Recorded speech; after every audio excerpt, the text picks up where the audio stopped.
Monsieur le préfet du département de Guédiawaye, Monsieur le maire de la ville de Guédiawaye, chers collègues conseillers, Monsieur les délégués de quartier, Monsieur les imams,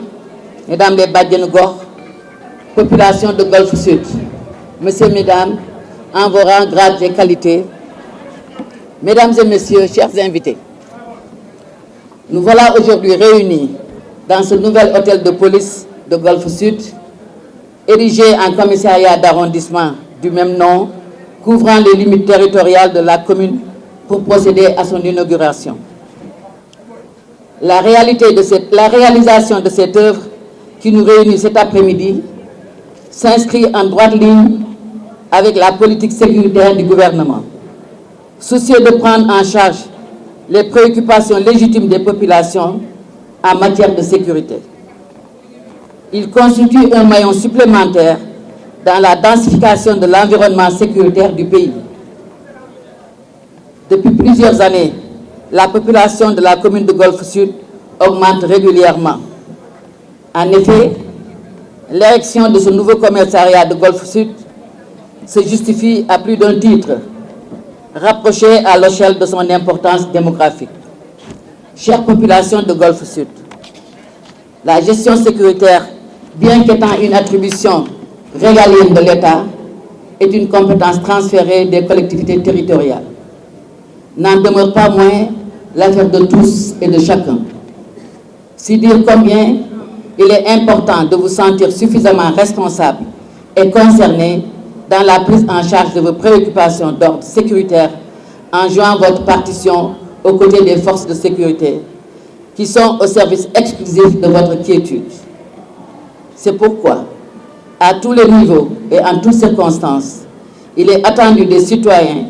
qu'ils participent à la mise en application de la politique sécuritaire à travers le concept de police de proximité qui implique l'expression des besoins sécuritaires, le partage de l'information avec les forces de sécurité et l'assistance en cas de besoin de ces mêmes forces. En fait, tout part du citoyen et tout lui revient. Mesdames, Messieurs,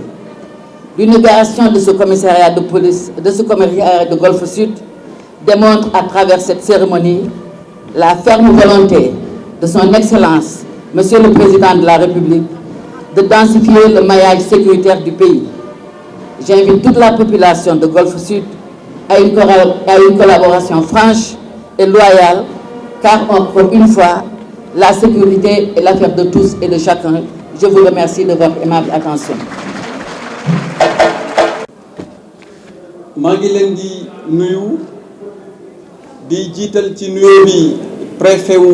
Guédiawaye le colonel Konaté di fi teewal au commandant de la brigade nationale des sapeurs-pompiers, directeur général adjoint de police, sous-préfet wu arrondissement Sam Notaire, maire wu ville Dakar, maire ville Guédiawaye, autant pour moi.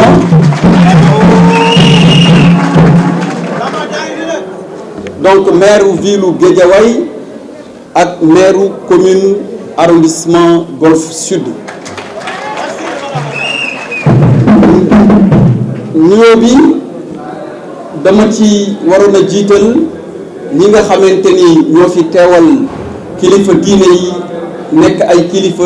ak kilifa aada yi waaye wax naa ko léegi ci sama kaddu du ma mën a ñàkk bañ a beral loxo ñi nga xamante ni ñooy bàjjanu gox yi.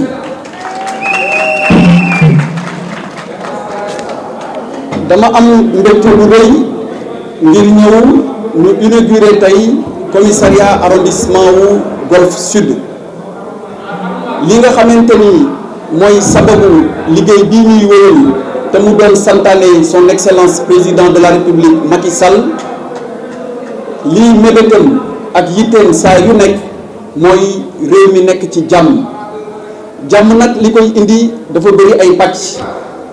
lu nekk am na ñu ci war a dox waaye lii nga xamante ni mooy ci wàllu karange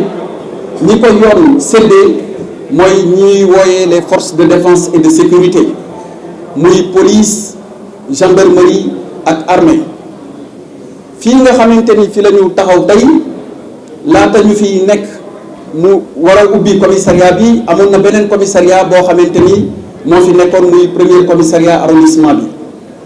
toxal bi ñu ko toxal dafa bokk ci benn programme boo xamante ni dañu gën a bëgg a yeesal jumtukaay yi nga xamante ni moom la police di liggéeyee waaye gën a jege askan wi ngir mën leen a gën a jariñ ci seen kaaraange tekkiwul ni fële ñu nekkoon dañ koy gental commissariat la boo xamante ni dinañ ko transformer ci fan yii ñu ñëw def benn cantonnement groupement mobile d'intervention kon jeunes yi dina fa nekk fii commissariat bi nga xamante ni wàllu sécurité publique moo leen tax a jóg ñu nekk fii kon ñu jàpp ni li amoon benn ci wàllu kaaraange fii ci Golf Sud dañ koy doubler mu nekk ñaar loolu nag moom la président bëgg ndaxte wax naa ko léegi saa yu nekk mi ngi fexe ba askan wi nekk ci jàmm jooju nag way ñi yor wàllu kaaraange bi daf ci am cër bu mat sëkk bu ñu war a taxawee waaye yore wàllu kaaraange tekkiwul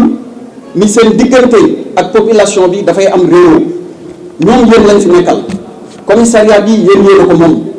li nga xamante ni moom laa leen sant te di leen wax ni saa su nekk nañ koy doxee mooy nañ leen di déglu jox leen cër te xam nañ ne mën nañu compter ci yéen ngir liggéey bi nga xamante ni moom la ñu war a wéyal ñu def ko mu mucc ayib loolu mooy li nga xamante ni mooy kaddu yi ma bëggoon a rotal fii di rafetlu bu baax teewaay bi di leen wax ni leen yéen force de défense et de sécurité yi particulièrement waa police saa yu population bi ñëwee ci yéen na ngeen leen teeru anam yi mu gën a rafetee na ngeen leen déglu te li nga xamante ni moo leen fi indi muy seen aajo na ngeen ko defee ni mu gën a rafetee ak ni mu gën a gaawee wasalaamualeykum wa rahmatullahi wa barakatuh